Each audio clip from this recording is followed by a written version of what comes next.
Olá, meu nome é João Lucas, sou professor da Alfamídia e eu vou estar falando um pouquinho para vocês hoje do que é o 3D, algumas inspirações para vocês terem ideia do que a gente vai desenvolver, os tipos de trabalhos que podem ser desenvolvidos, animações, enfim, e os tipos de modelagem.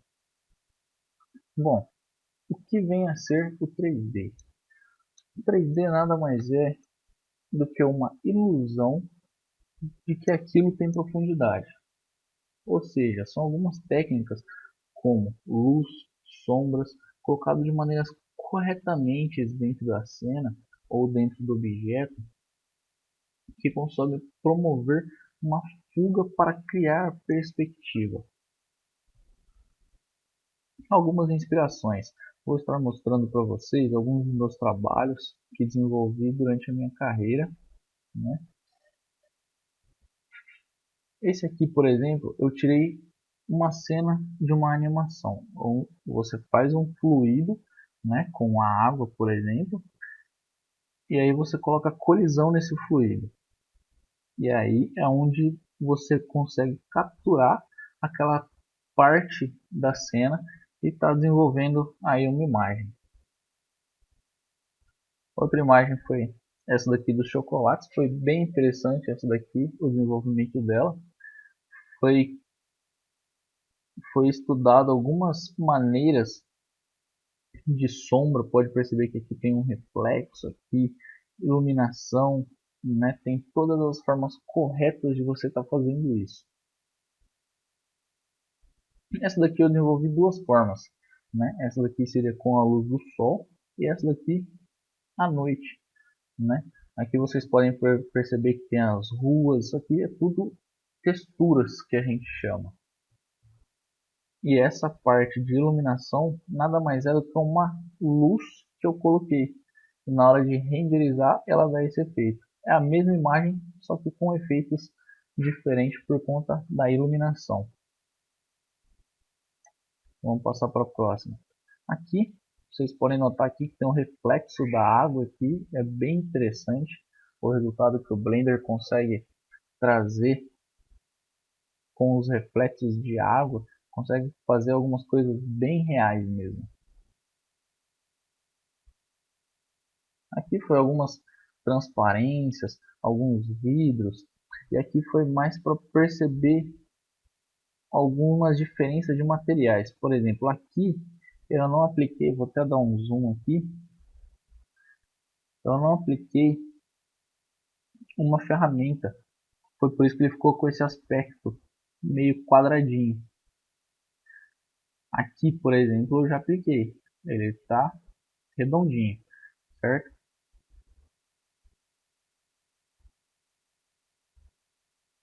Aqui seria a mesma imagem que eu utilizo para as aulas, né?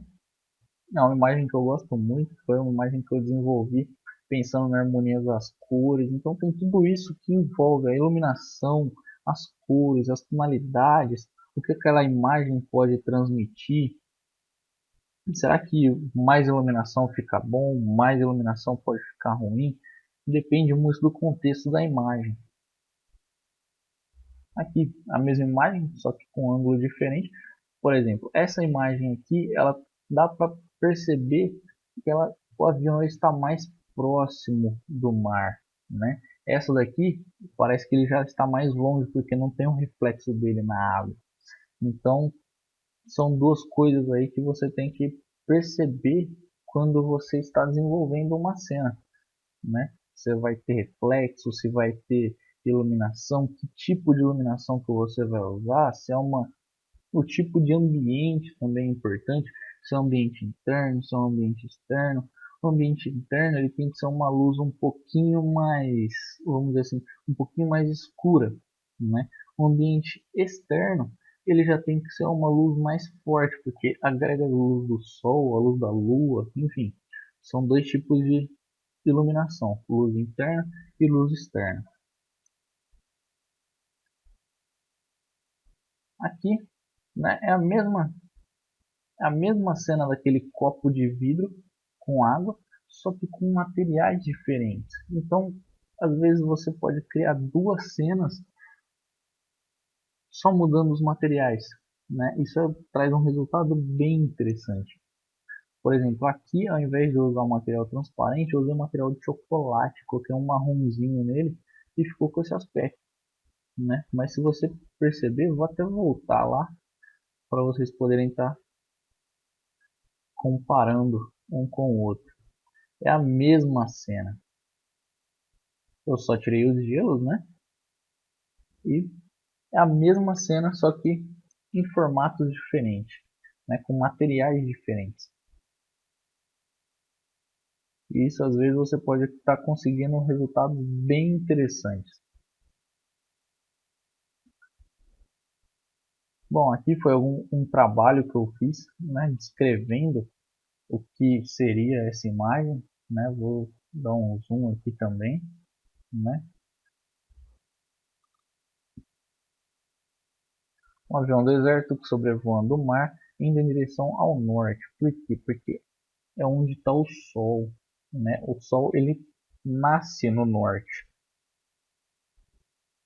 Com o clima favorável, o céu aberto, com poucas nuvens, aqui eu descrevi a minha cena, né?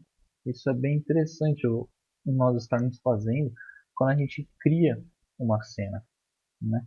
O mar calmo possibilita a aproximação da aeronave. Por exemplo, se aqui eu tivesse uma onda gigante, eu não poderia me aproximar, né? Eu teria que manter a distância. Então, algumas coisas a gente tem que estar pensando.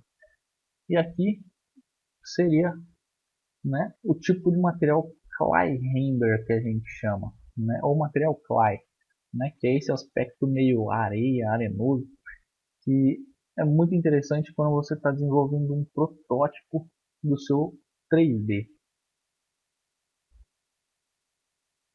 Aqui são os materiais que eu usei, não é nada demais. Aí, ó, você pode estar fazendo uma montagem, alguma coisinha bem simples, mas que valoriza o seu trabalho.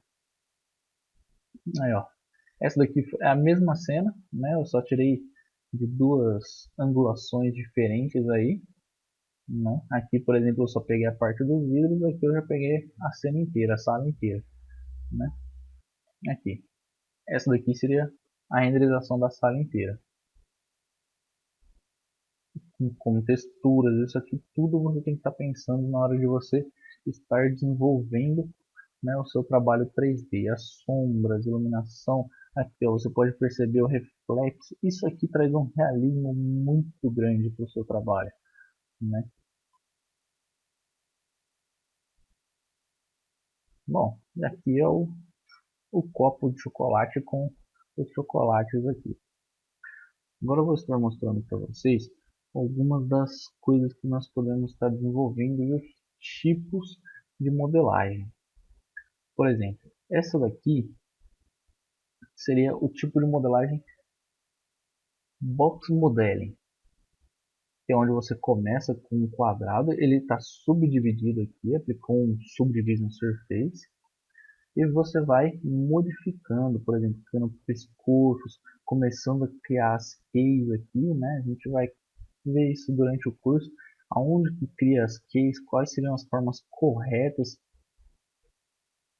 de você estar criando, para facilitar na hora de você estar animando o seu modelo, né? Aqui, por exemplo, essa parte azul aqui seria toda a parte de movimentação da boca. Essa parte aqui do olho, ela tem um porquê, né? Que é a hora que você puxa a pálpebra aqui, isso aqui tem uma função ela ser desse jeito. A orelha aqui também, ela tem uma funçãozinha aqui de ser dessa maneira. Então é tudo para a gente estar facilitando o nosso trabalho. E aqui seria uma demonstração do poly by poly. Você começa com, às vezes você começa com um polígono ou uma aresta e você começa a desenhar o seu modelo até transformar ela no seu modelo final. Essa aqui é uma das mais complicadas, mas vamos dizer assim, é a melhor para se estar trabalhando, é que traz um resultado mais adequado para o 3D.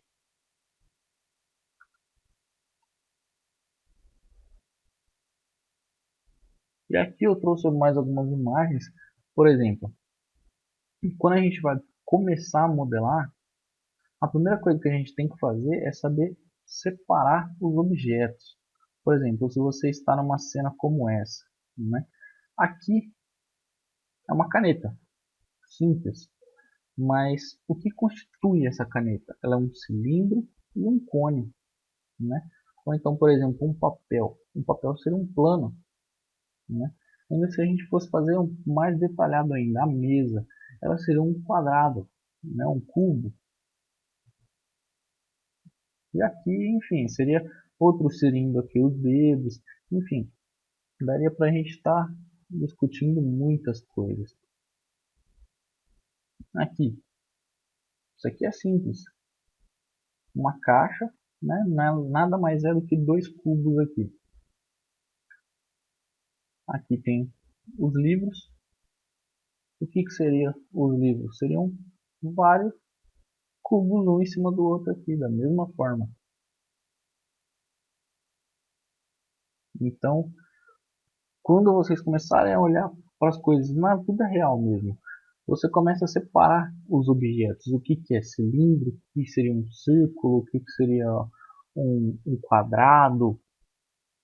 Dá para a gente começar a diferenciar. E aí você vai começar a ter uma outra visão quando você for estar modelando no 3D. A escultura digital é muito utilizada para você desenvolver um modelo 3D. Isso é muito utilizado principalmente para jogos, onde você esculpe mesmo o seu personagem e você começa a detalhar ele. Detalha muito ele, né? Enfim, chega até a fazer os poros do personagem. Só que isso é uma coisa que o jogo ele não vai conseguir rodar porque tem milhões de polígonos e são vários pontinhos, né, dentro do nosso modelo. A gente vai ver isso mais detalhado na próxima aula. E isso acaba, né, pesando um pouco. Então tem que passar por um outro processo, mas a escultura digital também é muito interessante. O Blender tem essa opção e a gente pode estar vendo isso com mais detalhes no Blender também. Bom, isso era tudo que eu queria passar para vocês. Na próxima aula a gente volta com alguma coisa mais prática, né? Essa aula tinha que ser um pouco teórica para ter uma ideia do que dá para se fazer, de como que a gente começa a modelar. Até mais.